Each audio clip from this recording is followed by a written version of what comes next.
Selkirk Sevens final then. It's Selkirk against Melrose, a repeat of last year's final, and the ball comes along the line then, taken on by Russ Nixon. Nixon then giving the ball out to Scott Henry. All the play inside the Melrose half at the moment. Play then at the moment. Henry again looking for the cutting inside. Darren Clapperton has it. Clapperton could be around his man. He is! And he's gone in the left-hand corner. And what a dream start here for the horse side. It's Selkirk 5. It's Melrose 0. No, a great start for the hosts. That's exactly what they want to settle them into the game. And it's that man Darren Clapperton again. He's been doing that all afternoon. And Selkirk certainly missed him in the last couple of weekends. And it makes a huge difference. Just sheer pace there. Stepped off his right foot, got away from Alan Dodds, got away from Bruce Dick, and outstripped Andrew Skeen to the line. Yeah, good try from Darren Clapperton. So it's Mikey Davis with this conversion attempt from the left-hand side. Not a bad effort. Has it got the legs? It has. A good strike then from Mikey Davis, and Selkirk are in front in the final of their own tournament. It's Selkirk 7, it's Melrose 0. Just about 2 minutes gone. Selkirk on the ball at the moment inside the Melrose half. Mikey Davis looking for his runners, feeds it out to Nixon. Nixon then going to spot a gap, but runs into Richard Mill. Scott Henry going in to help him out, but plays come back on the Selkirk side. Marshall was in there, gets it out to Clapperton. Clapperton then again going through the gap. He's caught though. Caught well by Joe Helps, 10 metres inside the Melrose half. Ball comes back to Mikey Davis, comes out to Scott Henry. Scott Henry then on the angle, back inside to Ross Nixon with offload to Mikey Davis up to the 22. Mikey Davis, good work from Tom Wilson, and off goes Tom Wilson now for Melrose. Out to Andrew Nagle, didn't gather the ball in, and it's Ewan McDougall now up to the 22, and it comes out. Clapperton looking for the offload, he's got it now, and ball goes into touch. Just about 5 minutes gone in the first half of the final here at Philip Hawke, the penultimate tournament in the King Series. We'll do it all again next Saturday afternoon from Riverside Parks. The ball comes out. This time it was missed by Mikey Davis, and Richard Mill picks up now. Richard Mill is on the run. He's up against Ross Nixon, and Richard Mill is away up to the 22. Clapperton is chasing, but Richard Mill does enough. He slides into the right corner, and it's touchdown. It's Selkirk 7. It's Melrose 5. Yeah, from nothing really at the back of the scrum there, or back of the line out, I should say. Mikey Davis lost possession of the ball and hacked through by Richard Mill, and a great pick up on the run. And showed good pace there, got away from Ross Nixon, and despairing tackle coming across from Darren Clapperton was just too late. Yeah, and I think Clapperton has injured himself as well, trying to draw him back there.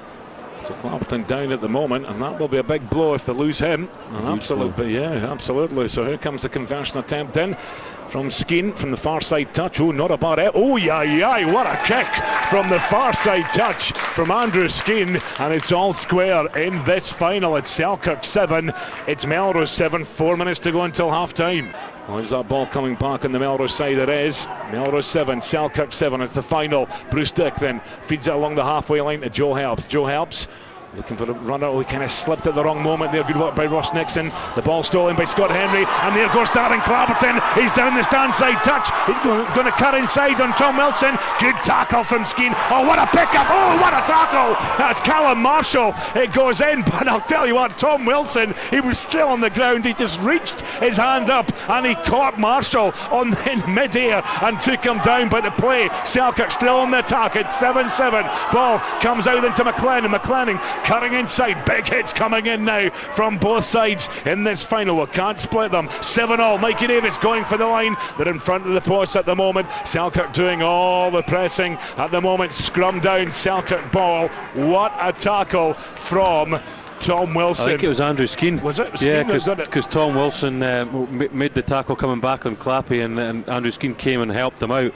He was on his back, and Callum Marshall went over the top, and Andrew Skeen put his hand up and kind of caught him in mid-air. Great defence, because you thought Darren Clapperton was going to score, and great pace from Tom Wilson again to get back and stop him. Here comes Selkirk. Ross Nixon finding a gap, and he's through as he turns and pivots, and he's in, and Selkirk go in front right on the stroke of half-time in this final. Perhaps Melrose will feel he should have stopped him a metre from that line, but he just turned his body and got the momentum going and crashes it down, and Selkirk go in front. Selkirk 12, it's Melrose 7. Yeah, he's a strong lad, Ross Nixon, and he run at the Melrose defenders, Andrew Skeen and Richard Mill, and had enough strength, and as you say, a little pirouette, and went over the line. And so great riposte from Selkirk to get in at half time. Well, it's not quite half time, but that's a vital score just before half time. Yeah, conversion goes over from Mikey Davis. Selkirk 14, it's Melrose 7. However, blow to Selkirk. Clapperton is off. He's off the field. He's been replaced by Callum McEwen. So they've lost a bit of pace there, but Callum McEwen, well, he can zip around, that's for sure. Restart then from Selkirk. Melrose have the ball. It's Nagel who just walks into touch. He knew it was going to be half time. Selkirk 14, it's Melrose 7.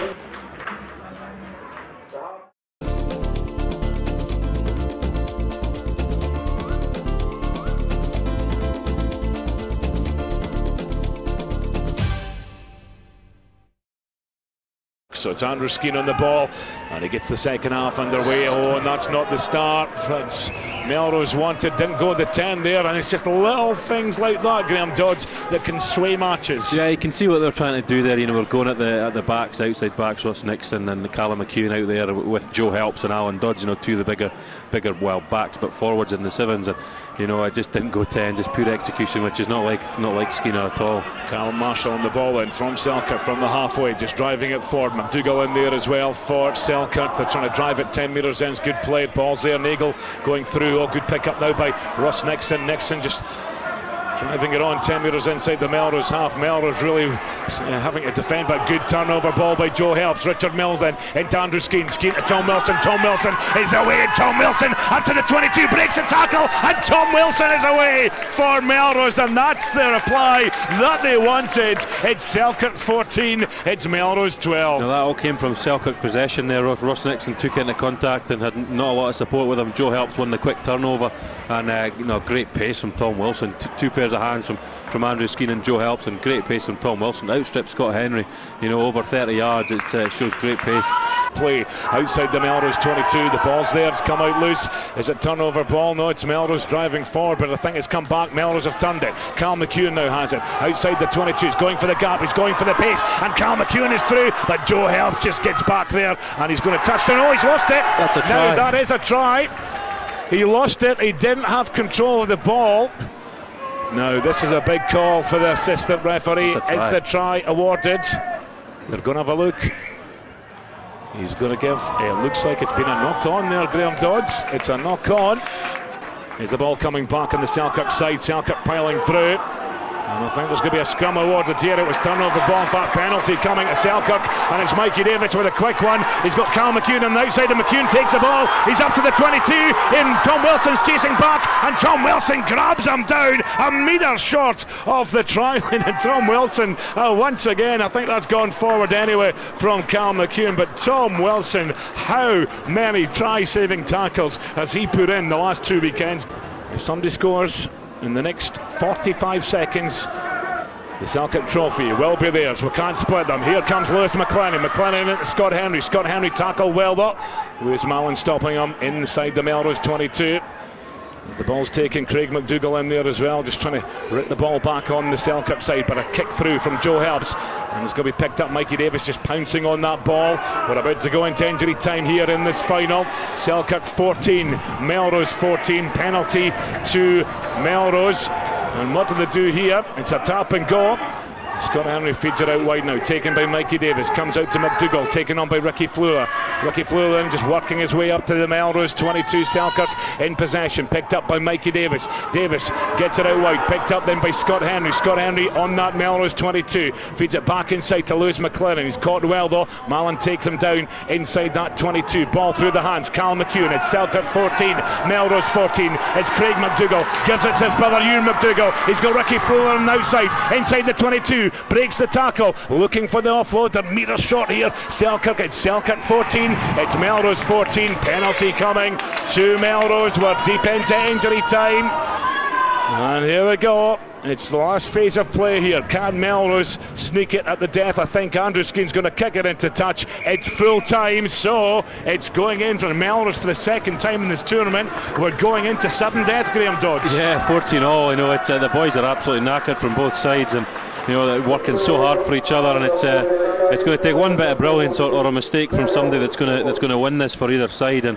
it's you know, it's anybody's game, and the rain's still coming down, and it's a great atmosphere in here. You know, everybody down the front's really enjoying it, and it's I don't know what you say as a coach in this situation, but I'm sure they'll have words of wisdom.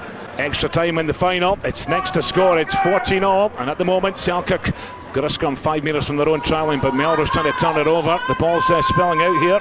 Selkirk have it, trying to drive out of the danger zone, but Melrose keeping them pinned back in there at the moment. The ball with Cal McEwen. Cal McEwen then throwing that ball into Mikey Davis. Davis then looking for the offload. He's been caught inside his own 22 at the moment. And it's Selkirk who have it. Flula just getting the ball out wide to McDougall. That's McLennan just kicking downfield. Alan Dodds is marshalling that ball. So Alan Dodds will pick up here. Just 10 metres inside the Selkirk half. Dodds then feeds it to Richard Mill. Mill back on the halfway line. 14-all. Melrose 14, Selkirk 14. We are in to sudden death. On a wee cheeky little kink from Andrew Skeen, and he's gathered that ball in 10 metres inside the Selkirk half. It's picked up by Dodds, out to Tom Wilson. Wilson out to Bruce Dick. Dick out to Richard Mill. He's got Joe Helps on the outside, but Richard Mill might try and go around his man, decides to feed it back inside. It's exhausting for the players out there. It's 14-all. Is it going to go Selkirk or Melrose's way? Melrose inside their own half now. They've been pushed back, and they're just about on their own 22 here. A long pass out, picked up now by Andrew Skeen. Skeen then feeds it out, taken on by Lewis Mallon. Mallon up against McLennan. Lewis Mallon then just driving in to Mikey Davis, driving it forward. The ball's going to be there. It'll be picked up by Melrose. It's Richard Mill who has it. Oh, I think he's knocked it on there, Richard Mill. He took his eye off the ball. Bruce Dick on the ball, outside the 22, looking for a gap here. Bruce Dick makes the tackle, trying to offload there. Good tackle from Selkirk. McDougall's in there as well, trying to get the ball in. Ewan McDougall does well. He's turned it over, and Selkirk have it, but then Selkirk lose it going forward, and Alan Dodds with a trick. Oh, he couldn't get the boot to ball, but he picks it up now, and the ball scoops through the legs of Andrew Skeen, but it's David Colvin now who picks up. Colvin then cutting inside, looking for the offload, 10 metres short of the Selkirk try line. Recycle ball, it comes out to Lewis Mallon. Oh, and then a steal that's gone forward, has it? The referee's going to pull it back. Knocked on, scrum down. Ball's going to be picked up then. A long pass out, picked up then by David Colvin. Colvin looking for the long way around, and David Colvin's gone the long way around. Colvin stops, checks, trying to find a place out here. Gives it back to Alan Dodds. Play then inside the Selkirk 22. Comes out to Richard Mill. Mill then gives it out to Skeen. Skeen gives it out to Lewis Mallon, and Mallon's going to go in for the try, and he dives in, and the trophy is Melrose.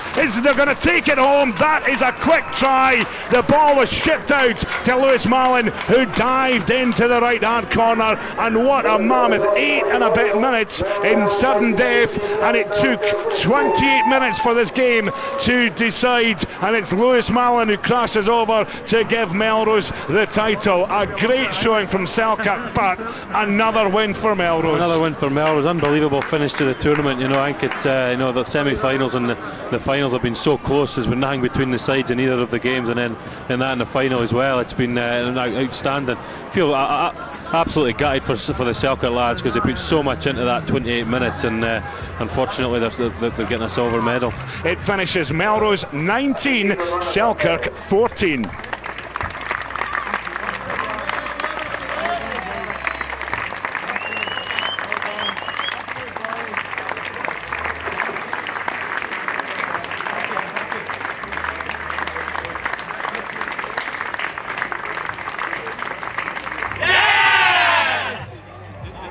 David, many congratulations at Melrose. The bandwagon just keeps rolling on. Oh yeah, it's absolutely delightful. I mean, boys putting in a great shift today.